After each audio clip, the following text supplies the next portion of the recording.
আফগানিস্তানের পিছনে বাংলাদেশ রয়েছে, নেপাল, ভুটান, এদের চেয়েও বাংলাদেশ বেশি দুর্নীতিগ্রস্ত দেশ। আপনি কেন এটি বলছেন না? বিগত 15 বছর ধরে আপনার দেশ থেকে যে পরিমাণ অর্থ পাচার হয়েছে তা দিয়ে আপনার দেশে 2 বছরের বাজেট দেয়া যেত।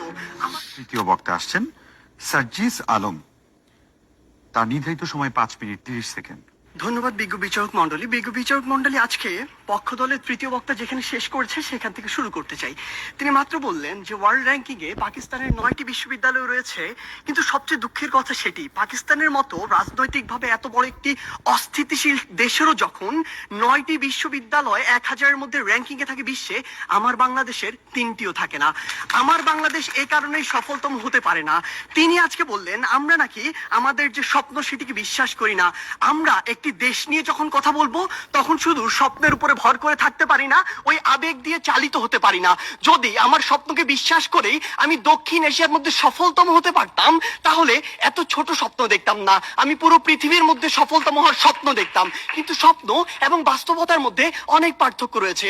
আজকে তাদের 3 বক্তা যে তথ্যগুলো দিয়ে গেলেন, তাদের তথ্য অনুযায়ী 1971 থেকে আজকে 2022 সালে এসে বাংলাদেশ প্রত্যেকটি ক্ষেত্রে উন্নত হয়েছে। হ্যাঁ, আমরা বিশ্বাস করি উন্নত হয়েছে, কিন্তু দক্ষিণ এশিয়ার অন্যান্য দেশ কিংবা পৃথিবীর অন্যান্য দেশ কি বসে রয়েছে?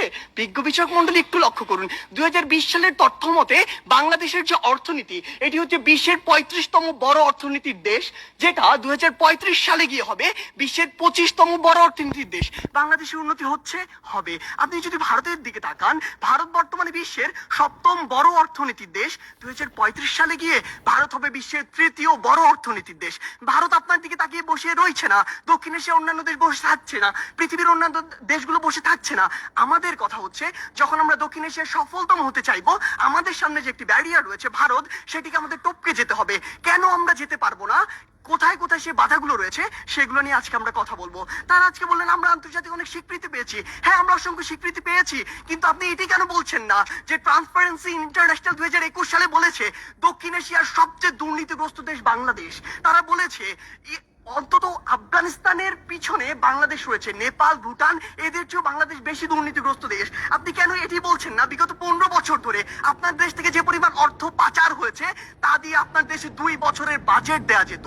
আমাদের সমস্যাগুলো এই জায়গায়। আপনি শিক্ষা নিয়ে কথা বলছেন, বাংলাদেশের শিক্ষা খাত যদি লক্ষ্য করুন, পৃথিবীর কোনো মধ্যম আয়ের দেশ, স্বল্প উন্নত দেশ কিংবা উন্নত দেশে জিডিপির মাত্র 2% শিক্ষা খাতে বরাদ্দ দেওয়া হয় না, বাংলাদেশে মাত্র 2% দেওয়া হয়। শুনে অবাক হবেন, এই 2%-এর অধিকাংশই চলে যায় আমাদের ওই শিক্ষক, কর্মকর্তা, কর্মচারীদের বেতন দিতে। আপনি যদি লক্ষ্য করুন যে আজকে কেন ভারত আপনার চেয়ে এগিয়ে থাকবে, আজকে এই পজিশন দাঁড়িয়ে পৃথিবীর যত মাল্টিন্যাশনাল কোম্পানি রয়েছে তাদের যদি একটি তালিকা করেন, সেরা 10টির অন্তত 9টিই পাবেন যেখানে ভারতের যারা রয়েছে তারা সিইও, কিন্তু বাংলাদেশের একটিও পাননি, আগামী 10 বছরেও পাবেন না। এই ক্ষেত্রে গুরুত্বপূর্ণ কিছু কথা রয়েছে যেগুলো আপনারা উপেক্ষা করে যাচ্ছেন। আপনারা কিভাবে ভারতের সাথে তুলনা করেন? একটু আগে একটি হাস্যকর কথা বলে গিয়েছেন যে ভারতে নাকি 0.2 মিলিয়ন, অর্থাৎ মাত্র 2 লক্ষ মানুষ বিদ্যুতের সুবিধার কাছাকাছি যেতে পারেনি। আপনি একবার চিন্তা করেছেন ভারতের জনসংখ্যা কত? 130 কোটি জনসংখ্যার একটি দেশ, আর আপনি 17 কোটি জনসংখ্যা নিয়ে ভারতের সাথে তুলনা করছেন। আপনি যদি 17কে 130-এর সাথে তুলনা করে সে অনুযায়ী গুণ করতেন, তাহলে দেখবেন ভারত আপনার চেয়ে অবশ্যই এগিয়ে রয়েছে। আপনি আজকে কথা বলছেন বাংলাদেশের বিভিন্ন খাত নিয়ে, কৃষি খাতের কথা বলছেন। বাংলাদেশের কৃষি খাতের জন্যই আমাদেরকে আরো ভুগতে হবে। বাংলাদেশের কৃষি খাতে আপনি এই জরিপে আর আপনার এই পরিসংখ্যানে যা দেখাচ্ছেন, কৃষকের কাছে যান সেটি দেখতে পাবেন না। কৃষক আজকে তার ধানে আগুন পর্যন্ত লাগিয়ে দেয়। আজকে কি হয়েছে? আজকে হয়েছে যে পুরো বাংলাদেশের যে হাসপাতালের যে সিস্টেম, স্বাস্থ্য খাত, এটি 8 থেকে 10টি কোম্পানির হাতে, মানুষের হাতে জিম্মি রয়েছে। এটি থেকে বের হয়ে আসতে হবে। আজকে আমাদের ঢাকা শহর কেন্দ্রিক সবকিছু সেন্ট্রালাইজড হয়ে গিয়েছে, এখান থেকে ডিসেন্ট্রালাইজ করতে হবে। ঢাকা শহর পৃথিবীর বসবাসের অনুপযোগী শহরদের মধ্যে অন্যতম। এই অন্যতম হওয়ার যে কারণটি, এই অন্যতম কারণটি হচ্ছে এটি। আমাদেরকে এই জায়গাগুলোতে কাজ করতে হবে। আপনি ডেল্টা প্লেনের কথা বলছেন, আপনি প্যারিস চুক্তির কথা বলছেন। এই প্যারিস চুক্তি থেকে যেমনটি ট্রাম্প করেছিল, যখন ইচ্ছা তাদের স্বার্থ থাকবে না, বের হয়ে যাবে। আপনাকে আপনাদের নিজের স্বার্থ দেখতে হবে। আপনি দেখবেন ওই কার্টাগোনা প্রোটোকল চালু হয়েছিল ঠিকই, যুক্তরাষ্ট্র মনে করেছে যে পরিমাণ কার্বন নিঃসরণের লিমিট দেওয়া হয়েছে সেটা তার পক্ষে মানা সম্ভব না, সে বের হয়ে গিয়েছে। তারা সেইটুকুই লক্ষ্য করবে। তাই মাননীয় বিচারক মন্ডলী, আমরা বিশ্বাস করি বাংলাদেশ অবশ্যই সফলতম একদিন রাষ্ট্র হবে, সেটি আমরা স্বপ্ন দেখি, কিন্তু 21 শতাব্দীর মধ্যে এটি সম্ভব নয় যখন আমাদের সামনে ভারত রয়েছে। সম্ভব হবে যদি আমরা যে সীমাবদ্ধ ক্ষেত্রগুলো দেখিয়েছি সেগুলোতে কাজ করতে পারি।